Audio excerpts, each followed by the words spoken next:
निसर्गातील वस्तूंचा, विविध वस्तूंचा उपयोग करून हे शिल्प आपण तयार करतोय आणि हे नक्कीच सगळ्यांना आवडेल.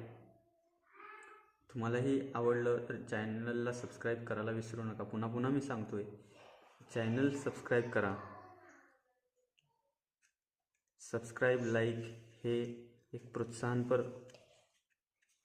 असतं. आता याच्या पायासाठी पुन्हा मी निलगिरीच्या पानांचा उपयोग केलेला आहे बघा, या शिल्पाच्या पानासाठी.